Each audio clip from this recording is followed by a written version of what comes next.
Umur 30 kalau belum punya 1M itu kebangetan. Makanya jangan nongkrong di Starbucks mulu. Tweet ini sempat viral di bulan Maret 2022 kemarin dan memancing emosi banyak netizen. Apa benar indikator kesehatan finansial kita dinilai dari jumlah tabungan pada usia tertentu? Apakah kita harus menghasilkan 1M pertama kita sebelum umur 30?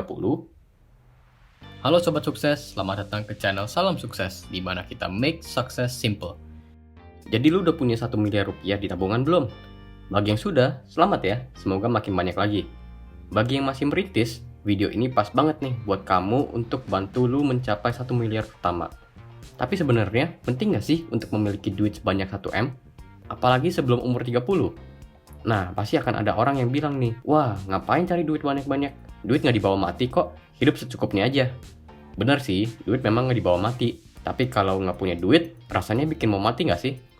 Jadi sebetulnya gue setuju banget bahwa kita semua harus memiliki at least 1 miliar rupiah. Atau setidaknya berniat untuk mendapatkan 1M pertama kita.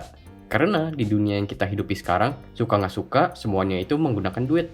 Mau buat makan, beli barang, pergi-pergi, duit semuanya. Mungkin ada yang berdebat lagi bahwa duit nggak bisa beli kita kesenangan. Tapi setidaknya duit bisa kasih kita banyak opsi untuk menjalankan hidup kita. Misalnya dengan duit yang banyak, kita punya pilihan untuk kuliahkan anak kita di dalam negeri atau luar negeri. Kita punya pilihan untuk merintis usaha atau tidak. Bahkan sesimpel makan pun kita dapat opsi. Kita bisa pilih untuk masak sendiri di rumah terus cuci piring. Atau kita bisa pesen makanan online yang kita tinggal tunggu, makan, lalu tinggal buang. Save time banget kan? Tapi di sisi lain, apakah kita harus mendapatkan 1M sebelum umur 30? Kalau ini, gue kurang setuju. Menurut gue, usia nggak bisa tentukan status atau posisi finansial kita harus udah di mana. Fase hidup orang dan masalah yang kita hadapi beda-beda. Ada yang kelilit hutang sehingga harus nunda 1M-nya, bahkan ada yang udah memiliki 1 miliar sejak lahir karena warisan. Semuanya memiliki waktunya masing-masing. Jadi jangan membandingkan finansial orang lain dengan dirimu. Nah, semoga gue udah berhasil brainwash lu untuk ingin mendapatkan 1 miliar pertama lu. Tapi sebenarnya caranya gimana sih? Ada 2 step yang konsepnya simple banget. Step pertama adalah cari duit. Bukan rahasia lagi bahwa kita perlu menghasilkan duit untuk mencapai 1 miliar. Caranya kita bisa jadi karyawan, kerja di perusahaan besar dan dapatkan gaji gede, mulai jualan, ataupun buka usaha. Nah, setelah itu kita juga bisa menambahkan income stream kita atau menambahkan sumber income kita. Jadi nggak mengandalkan dari gaji aja, tapi juga dari side hustle atau sampingan-sampingan yang bisa menghasilkan kita duit. Komen di bawah ya kalau kamu tertarik untuk tahu sampingan apa aja sih yang cuan. Nggak cuma itu, kita juga bisa menaikkan income yang kita dapatkan. Kalau tadi menambah sumber income, ini menaikkan income-nya. Misalnya yang dari gaji 5 juta, naik jadi 10 juta. Omset bisnis 10 juta, naik jadi 50 juta. Nah, untuk menaikkan income kita harus menaikkan skill juga. Karena inilah yang buat lu dibayar mahal. Contoh gampangnya misal lu buka toko jualan makanan. Kalau lu bisa tingkatkan skill masak lu dan makanan jadi lebih enak, pasti akan lebih banyak orang yang mau beli dan bahkan rela untuk bayar lebih mahal. Kurang lebih begitu caranya untuk cari duit. Kedengaran gampang, tapi realitanya susah dan butuh effort. Sekarang misalnya udah ada pekerjaan, udah ada usaha sampingan, income udah besar, apalagi sih yang kita bisa lakukan? Nah, untuk step kedua, kita bisa investasikan penghasilan kita untuk mencapai tujuan keuangan kita lebih cepat. Di sini gue coba simulasikan perbandingan apabila kita nabung 1 juta per bulan di bank dan juga kita menginvestasikan 1 juta per bulan di produk keuangan yang kasih return 10% per tahun. Buat yang nabung di bank, lumayan straightforward. Kita nabung 1 juta per bulan, sehingga dalam setahun kita berhasil nabung 12 juta. Kemudian untuk tahun kedua 24 juta, tahun ketiga 36 juta. Dan kalau kita nabung terus sampai 10 tahun, kita akan berhasil menabung 120 juta. Nah, gimana kalau kita investasikan 1 juta per bulan di produk keuangan yang bisa menghasilkan 10% per tahun? Kita bisa langsung ke Google, search Compound Interest Calculator, lalu pilih link yang ini, yang dari investor.gov. Kemudian di sini kita tinggal masukin angka-angkanya. Bagi kamu yang nggak bisa bahasa Inggris, jangan khawatir. Tinggal suruh Google Translate ke Indonesia. Jadi yang pertama adalah investasi awal, kita masukkan 0 ya.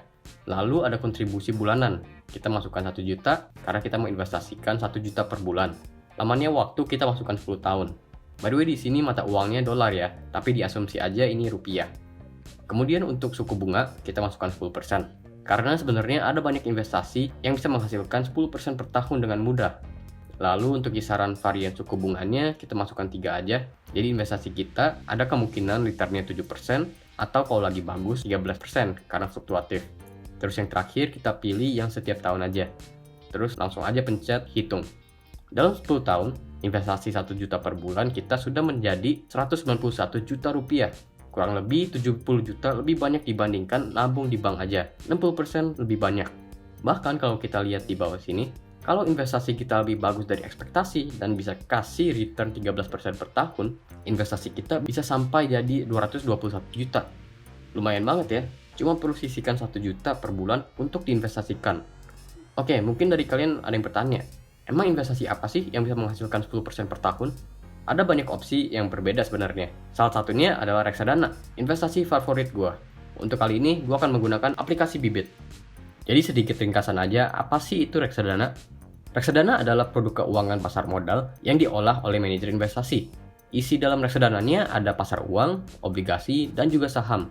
Jadi gampangnya kita menitip uang kita kepada manajer investasi yang profesional dan berlisensi, dan mereka yang akan menyusun portofolio kita sesuai dengan profil resiko kita masing-masing.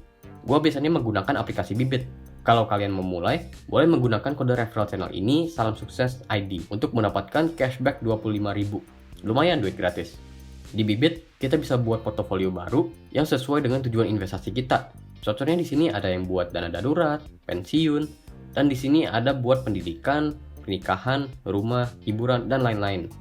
Nah, misalnya tujuan gua adalah 1 miliar pertama. Uang yang gua mau kumpulkan adalah 1M di umur 50 tahun. Kemudian Bibit akan langsung hitungkan jumlah yang harus kita tabung setiap bulannya. Misalnya di sini 470.000. Kalau umur 50 kelamaan, kita bisa ubah ke umur 35. Otomatis jumlah yang kita harus tabung per bulannya akan lebih besar di 3.250.000. Kemudian kita tentukan profil risiko kita. Kalau untuk yang jangka panjang, harusnya kita bisa pilih yang lebih agresif ya. Karena jangka waktu yang panjang memungkinkan kita untuk ambil risiko lebih besar dan nikmatin return yang lebih tinggi. Terus di sini ada grafiknya juga nih, ada jumlah yang kita investasikan dan juga goal kita. Kebetulan untuk goal ini gua masih off track ya, jadi antara goalnya harus di readjust atau mulai menabung lebih besar. Untuk pilihan reksadana sendiri, ada reksadana pasar uang. Isinya ada Manulife dan Kas Syariah, yaitu cashback dari Sobat Sukses. Kemudian ada obligasi yang saat ini alokasinya sebesar 70% dari portofolio, sedangkan targetnya hanya 20%. Jadi kedepannya gue akan coba melakukan portofolio rebalancing dengan beli reksadana saham lebih banyak. Isinya ada Sukor Invest, Stable Fund, dan juga Majoris Sukuk Negara Indonesia. Kemudian untuk reksadana saham, total ada 3 produk berbeda. Tapi tiga-tiganya itu adalah reksadana indeks, di mana reksadana ini mencoba untuk ikutin harga IHSG. Gue memilih reksadana indeks karena reksadananya di-manage secara pasif, sehingga expense ratio-nya lebih kecil. Dan juga gue percaya bahwa ekonomi Indonesia akan terus bertumbuh. Makanya jika kita bisa mengikuti indeks IHSG secara jangka panjang, hasil portofolio kita akan terus bertumbuh juga. Selama 20 tahun ke belakang, IHSG sudah mengakumulasi kenaikan 1.462% sejak 2022, atau kurang lebih 14% per tahun. Kemudian kalau kita lihat reksadana indeks, gerakannya kurang lebih sama, cuma beda 1 atau 2%. Di video-video kedepannya, gue akan bahas lebih dalam mengenai reksadana indeks, so jangan lupa untuk subscribe ke channel ini ya. Nah, untuk sementara, gue masih coba-coba reksadana indeks yang mana yang perform paling bagus. Nanti kalau udah gue tentukan, gue akan fokus untuk top up ke salah satu indeks sahamnya untuk mencapai 1 miliar gue di Bibit. Kalau lu gimana? Tim nabung di bank aja atau diinvestasikan? Kalau diinvest kemana aja? Komen di bawah ya. Leave a like kalau kamu suka dengan video ini, subscribe untuk video-video seperti ini setiap minggunya. Thank you for watching and see you in the next one. Salam sukses!